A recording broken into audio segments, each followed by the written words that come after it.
Hi friends, welcome back to our channel. எல்லோரும் எப்படி இருக்கீங்க? கண்டிப்பாக நல்லா இருப்பீங்க நம்புகிறேன். இன்றைக்கி நம்ம சேனலில் டே டு டே லைஃப்பில் நம்ம எல்லாருக்குமே ரொம்ப யூஸ்ஃபுல்லாக இருக்கக்கூடிய கிச்சன் டிப்ஸ் அண்ட் ட்ரிக்ஸாக ஷேர் பண்ணியிருக்கேன். ஸோ வீடியோ ஸ்கிப் பண்ணாமல் ஃபுல்லாக பாருங்கள். அதுக்கு முன்னாடி நீங்கள் இப்போ தான் நம்ம சேனலை ஃபஸ்ட் டைம் பார்க்குறதா இருந்தால் இப்போவே சப்ஸ்கிரைப் பண்ணிக்கோங்க. கூட இருக்க பெல் சிம்லேயும் கிளிக் பண்ணிக்கோங்க. அப்போ தான் நான் போடக்கூடிய வீடியோஸ் உங்களுக்கு நோட்டிஃபிகேஷனாக வந்து சேரும். இப்போ வாங்க வீடியோக்குள்ளே போகலாம். ஃபர்ஸ்ட் டிப் என்னன்னு பார்க்கலாம். நம்ம மார்னிங் டைமில் அர்ஜெண்ட்டாக சமைக்கும் போது நம்ம குக்கரில் வந்து ப்ரெஷரை ரிலீஸ் பண்ணுறதுக்கு என்ன பண்ணுவோம், இந்த விசிலை வந்து மேலே வந்து இந்த மாதிரி தூக்கி விடுவோம் ஒரு கரண்டி வச்சு. ஸோ அந்த மாதிரி வந்து பார்த்திங்கன்னா பண்ணவே கூடாது. ஸோ உங்களுக்கு ப்ரெஷரை வந்து ரிலீஸ் பண்ணணுன்னா நான் இன்றைக்கி வீடியோவில் ஷேர் பண்ணியிருக்கேன். இந்த டிப்பில் ஏதாவது ஒரு டிப் வந்து நீங்கள் ட்ரை பண்ணுங்கள். ஆல்ரெடி நான் வந்து இந்த டிப்ஸ்லாம் வந்து ஷேர் பண்ணியிருக்கேன். ஸோ தெரியாதவங்களுக்காக நான் புதுசாக திருப்பி வந்து ஷேர் பண்ணியிருக்கேன். ஃபஸ்ட்டு வந்து ஒரு அகலமான பிளேட்டில் வந்து கொஞ்சமாக தண்ணி எடுத்துக்கோங்க. ஸோ இந்த மாதிரி தண்ணி எடுத்துகிட்டு அதுக்கு மேலே வந்து நம்ம குக்கரை ப்ளேஸ் பண்ணிக்கலாம். இந்த மாதிரி பண்ணுறனால உங்களுக்கு சீக்கிரம் வந்து பார்த்திங்கன்னா ஹீட்டெல்லாம் வந்து ரிலீஸ் ஆயிரும். சம்டைம்ஸ் நம்ம குக்கரில் சாப்பாடெலாம் அடி பிடிச்சிச்சுன்னா கூட நீங்கள் இந்த மெத்தடை வந்து ஃபாலோ பண்ணிக்கலாம். அடுத்த மெத்தட் என்னென்னு பார்க்கலாம். ஒரு காட்டன் கிளாத் எடுத்துக்கோங்க. அதை வந்து தண்ணியில் நல்லா நனைச்சிட்டு நல்லா பிழிஞ்சு ட்ரை பண்ணி எடுத்துக்கோங்க. எடுத்துகிட்டு இந்த மாதிரி மேலே போட்டு விடணும். மாதிரி நீங்கள் மேலே போட்டு விடும்போது ஈஸியாக வந்து பார்த்திங்கன்னா உங்களுக்கு அதில் இருக்கக்கூடிய ஹீட்டெல்லாம் வந்து ரிலீஸ் ஆயிரும். ஸோ அப்படி இல்லைன்னா இன்னொரு மெத்தட் வந்து ஃபாலோ பண்ணிக்கோங்க. டேரெக்டாக வந்து உங்கள் சிங்கில் எடுத்துகிட்டு போயிட்டு ரன்னிங் வாட்டரில் காட்டுங்க. ஸோ இந்த மாதிரி ரன்னிங் வாட்டரில் காட்டும் போதும் உங்களுக்கு அதில் இருக்கக்கூடிய ஹீட் வந்து பார்த்திங்கன்னா ஈஸியாக உங்களுக்கு ரிமூவ் ஆயிரும். அடுத்த டிப் என்னன்னு பார்க்கலாம். நம்ம கொத்தமல்லிலாம் வாஷ் பண்ணும்போது எப்படி நம்ம வாஷ் பண்ணுவோம்னா டைரெக்டாக வந்து ஒரு பாத்திரத்தில் போட்டு அப்படியே வந்து வாஷ் பண்ணுவோம் இல்லையா. ஸோ அப்படி வாஷ் பண்ணும்போது அது எடுக்கவும் கஷ்டமாக இருக்கும். அந்த மண்ணெல்லாம் வந்து பார்த்திங்கன்னா இதோட ஒட்டிக்கிட்டே தான் இருக்கும். ஸோ அதுக்கு வந்து நீங்கள் இந்த மாதிரி கொத்தமல்லி வாஷ் பண்ணும்போது கருவேப்பிலெல்லாம் வாஷ் பண்ணும்போது இந்த டிப்பை வந்து நீங்கள் ஃபாலோ பண்ணிக்கலாம். நம்ம வீட்டில் இந்த மாதிரி ஃபில்டர் வந்து வச்சுருப்போம் இல்லையா. ஸோ வடிகட்டி அதை வந்து வச்சுட்டு அதுக்கு மேலே இந்த மாதிரி கொத்தமல்லியை போட்டுட்டு இதுக்கு மேலே நீங்கள் தண்ணி ஊற்றி வாஷ் பண்ணும்போது அந்த மண் அந்த அழுக்கு தண்ணியெலாம் கீழே வந்து கலெக்ட் ஆயிரும். நீங்கள் மேலே வந்து கொத்தமல்லியை வந்து அழகாக எடுத்துக்கலாம். ஸோ இப்படியும் நீங்கள் வாஷ் பண்ணிக்கலாம். அப்படி இல்லைன்னா நீங்கள் நம்ம சிங்க் இருக்கு இல்லையா, கிச்சனோட சிங்க்கில் வந்து ரன்னிங் வாட்டரில் கூட நீங்கள் காமிச்சிக்கலாம்.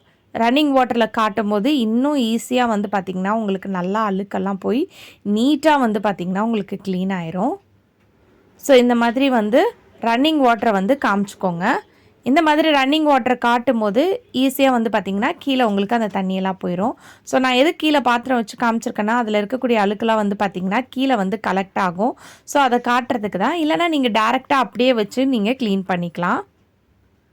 ஸோ இப்போ பாருங்கள். ஸோ நீங்கள் வந்து இதை எடுத்து யூஸ் பண்ணுறதுக்கு உங்களுக்கு ஈஸியாக இருக்கும். ஸோ அடுத்த டைம் நீங்கள் இந்த மாதிரி ட்ரை பண்ணி பாருங்கள். ரொம்பவே ஹெல்ப்ஃபுல்லாக இருக்கும். இந்த டிப் பிடிச்சிருந்துச்சுன்னா கண்டிப்பாக இந்த வீடியோவுக்கு ஒரு லைக் கொடுங்க. அடுத்த டிப் என்னென்னு பார்க்கலாம். ஸோ நம்ம வந்து ஒரு சொல்யூஷன் தான் ரெடி பண்ண போகிறோம். அதுக்கு ஒரு அகலமான பாத்திரம் எடுத்துகிட்டு இதில் வந்து பேக்கிங் சோடா வந்து சேர்த்துக்கோங்க. கொஞ்சமாக வந்து லெமன் ஜூஸ் வந்து சேர்த்துக்கோங்க. இப்போ லெமன் ஜூஸ் சேர்த்ததுக்கப்புறம் நீங்கள் லெமன் ஜூஸ்க்கு பதிலாக வினிகர் இருந்துச்சுன்னா கூட சேர்த்துக்கலாம். நீங்கள் யூஸ் பண்ணுற டிஷ்வாஷ் லிக்விட் எந்த லிக்விடாக இருந்தாலும் பரவாயில்ல, அந்த லிக்விடையும் வந்து சேர்த்துக்கோங்க. இப்போ இதெல்லாம் சேர்த்துட்டு ஒரு 2லேருந்து 3 கிளாஸ் அளவுக்கு தண்ணி வந்து நல்லா சேர்த்துக்கிட்டு நல்லா வந்து இதை மிக்ஸ் பண்ணிக்க போகிறோம். இந்த ஒரு சொல்யூஷன் இருந்தால் போதும், சூப்பராக நீங்கள் வந்து உங்கள் வீட்டில் செய்யக்கூடிய வேலையெல்லாம் ஈஸியாக வந்து பார்த்திங்கன்னா முடிச்சிடலாம். இதை நீங்கள் வந்து ஒரு கண்டெய்னரில் ஊற்றி ஸ்டோர் கூட பண்ணி வச்சுக்கலாம். ஸோ இப்போ இதை வந்து நம்ம எதுக்கெலாம் யூஸ் பண்ண போகிறோம்னு பார்க்கலாம். ஃபஸ்ட்டு வந்து ஒரு அகலமான பிளேட் எடுத்திருக்கேன். இப்போ இந்த பிளேட்டில் வந்து இந்த சொல்யூஷனை வந்து நான் ஊற்றி விட்டுக்கிறேன். இப்போ இந்த சொல்யூஷனை ஊற்றி விட்டதுக்கப்புறம் நம்ம வீட்டில் சீப்லாம் வச்சுருப்போம் இல்லையா, அதை வந்து இதில் போட்டு வச்சுக்கலாம். நல்லா போட்டு ஊற வச்சுருங்க. ஊற வச்சதுக்கப்புறம் இதை க்ளீன் பண்ணுறதுக்கு இந்த மாதிரி துணி துவைக்கிறதுக்கு நம்ம ப்ரஷ் யூஸ் பண்ணுவோம். அந்த ப்ரஷ் வச்சு யூஸ் பண்ணும்போது ஒரே செகண்ட்லேயே உங்கள் சீப்பில் இருக்கக்கூடிய எல்லா அழுக்கும் வந்து பார்த்திங்கன்னா க்ளீனாக ரிமூவ் பண்ணிடும். ஏன்னா அந்த ப்ரஷ்ஷில் இருக்கக்கூடிய அந்த பிரிஸ்டல்ஸ் வந்து பார்த்திங்கன்னா குட்டி குட்டியாக மெலிசாக இருக்கிறனால உங்கள் சீப்போட அந்த கேப்லெல்லாம் போய் நல்லா க்ளீனாக வந்து பார்த்திங்கன்னா உங்களுக்கு க்ளீன் பண்ணி கொடுத்துரும். ஸோ இதுக்காக நீங்கள் தனியாக கூட நீங்கள் வாங்கி யூஸ் பண்ணி வச்சுக்கலாம்.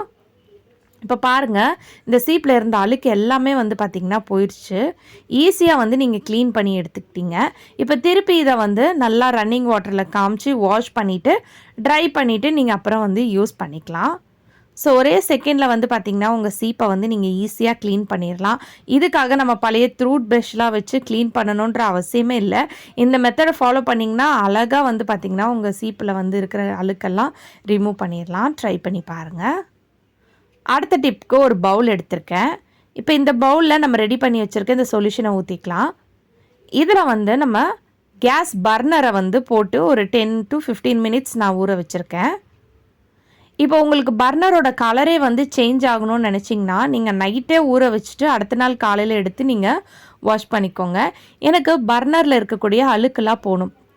நம்ம சமைக்கும் போது டீ, காஃபி, குழம்பு எல்லாம் வந்து பார்த்திங்கன்னா பொங்கி ஒழுவும் போது இந்த பர்னர் கேப்பில் போய் விழுந்துடும். ஸோ அதனால் பர்னர் கேப்லலாம் வந்து அடைப்பு இருந்துச்சுன்னா கேஸ் வந்து உங்களுக்கு சரியாக எரியாது. ஸோ அதுக்காக இந்த மாதிரி வீக்லி ஒன்ஸ் இல்லை 15 days ஒன்ஸ் அது க்ளீன் பண்ணிக்கோங்க. இப்போ இதை வந்து நல்லா ஒரு 10 மினிட்ஸ் ஊற வச்சுட்டு இந்த மாதிரி ஒரு டூத் ப்ரஷ்ஷை வச்சு நான் க்ளீன் பண்ணிக்கிறேன். நல்லா ப்ரஷ் பண்ணும்போதே உங்களுக்கு நல்ல ஒரு டிஃப்ரென்ஸ் தெரியும் பர்னரில் பார்க்கும்போதே. இதுக்கப்புறம் நீங்கள் பற்ற வச்சிங்கன்னா உங்கள் பர்னரில் வந்து நல்ல நெருப்பு வரும். சம்டைம்ஸ் பர்னர்லலாம் வந்து பார்த்திங்கன்னா கரி படியும். ஸோ அந்த மாதிரி படியாமல் இருக்கிறதுக்கு நீங்கள் இந்த டிப்பை வந்து நீங்கள் ஃபாலோ பண்ணிக்கலாம். இப்போ பாருங்கள், பர்னர் நல்லா க்ளீன் ஆயிடுச்சு. இதை நல்லா ஒரு துணியை வச்சு தொடச்சிட்டு ட்ரை பண்ணிவிட்டு நீங்கள் உங்கள் கேஸ் ஸ்டவ்வில் போட்டு ஃபிட் பண்ணி யூஸ் பண்ணிக்கலாம். ஸோ இந்த பர்னருக்கும் பார்க்கும்போது டிஃப்ரென்ஸ் உங்களுக்கு தெரியும். இது ரொம்ப டார்க்காக கரி படிஞ்சிருக்கு பாருங்கள். ஸோ கண்டிப்பாக ட்ரை பண்ணி பாருங்கள். அடுத்த டிப் என்னன்னு பார்க்கலாம். நம்ம பாத்திரம் வாஷ் பண்ணுறதுக்கு ஸ்டீல் ஸ்க்ரப்பர்லாம் தேவையே இல்லை. இந்த ஒரு ப்ராடக்ட் இருந்தால் போதும். இது வந்து ஆன்லைன்லலாம் அவைலபிளாக இருக்குது. பட் ஆனால் நான் வந்து இதை வந்து லோக்கல் ஷாப்பில் தான் பர்ச்சேஸ் பண்ணியிருந்தேன். ஸோ நம்ம ரெடி பண்ணி வச்சுருக்க இந்த சொல்யூஷனை வச்சு க்ளீன் பண்ணும்போது உங்கள் பாத்திரம் வந்து பார்த்திங்கன்னா நல்லா பளிச்சுன்னு மாறிடும். இன்னும் நான்வெஜ்லாம் சமைக்கும் போது அந்த பாத்திரத்தில் வந்து பார்த்திங்கன்னா அந்த ஸ்மெல் இருக்கும். அந்த மாதிரி டைமில் இந்த சொல்யூஷனை ரெடி பண்ணிவிட்டு நீங்கள் யூஸ் பண்ணி பாருங்கள். ரொம்பவே உங்களுக்கு ஒரு மணி சேவிங் டிப்பாகவும் இருக்கும். அதே சமயத்தில் இந்த ஸ்க்ரப்பரை வச்சு நீங்கள் க்ளீன் பண்ணும்போது ஈஸியாக வந்து பார்த்திங்கன்னா க்ளீன் பண்ணிடலாம். ஸ்க்ரப்பர் இல்லை, இது வந்து பாத்திரம் வாஷ் பண்ணுறதுக்குனே நம்மளுக்கு இந்த மாதிரி விற்கிறாங்க. இதோட லிங்க்ஸ்லாம் வந்து பார்த்திங்கன்னா அமேசான், மீஷோவில் எல்லாத்துலேயுமே இருக்குது. உங்களுக்கு வேணும்னா நான் வந்து டேக் பண்ணுறேன், வேணுன்றவங்க செக் பண்ணிக்கோங்க. ஸோ நீங்கள் ஸ்டீல் ஸ்க்ரப்பர்லாம் தான் வச்சு பாத்திரம் வாஷ் பண்ணணுன்ற அவசியமே கிடையாது. இந்த ஒரு ப்ராடக்ட் இருந்தாலே போதும், நீங்கள் அழகாக வந்து பார்த்திங்கன்னா பாத்திரம் கழுவி எடுத்துடலாம். எப்படிப்பட்ட அழுக்கான பாத்திரமாக இருந்தாலும் உங்களுக்கு க்ளீனாக வந்து பார்த்திங்கன்னா ரிமூவ் பண்ணி கொடுத்துரும். இன்னும் பால் பாத்திரம்லாம் வாஷ் பண்ணுறதா இருந்தால் கூட நீங்கள் இந்த ஒரு ப்ராடக்ட் இருந்தாலே போதும். ஸோ அதே மாதிரி நம்ம ரெடி பண்ண சொல்யூஷனை வச்சு க்ளீன் பண்ணும்போது பாத்திரம் பாருங்கள் எந்த அளவுக்கு பளிச்சுன்னு இருக்குன்னு சொல்லிட்டு. ஸோ கண்டிப்பாக ட்ரை பண்ணி பாருங்கள், ரொம்பவே ஹெல்ப்ஃபுல்லாக இருக்கும். ஓகே ஃப்ரெண்ட்ஸ், இன்றைக்கி வீடியோவில் நான் ஷேர் பண்ணி இந்த டிப்லேருந்து ஏதாவது ஒரு டிப் கண்டிப்பாக உங்களுக்கு யூஸ்ஃபுல்லாக இருக்கும்னு நினைக்கிறேன். அப்படி யூஸ்ஃபுல்லாக இருந்துச்சுன்னா மறக்காமல் நம்ம சேனலை லைக் பண்ணுங்கள், ஷேர் பண்ணுங்கள், கமெண்ட் பண்ணுங்கள், சப்ஸ்கிரைப் பண்ணிக்கோங்க. தேங்க்யூ ஃபார் வாட்சிங்.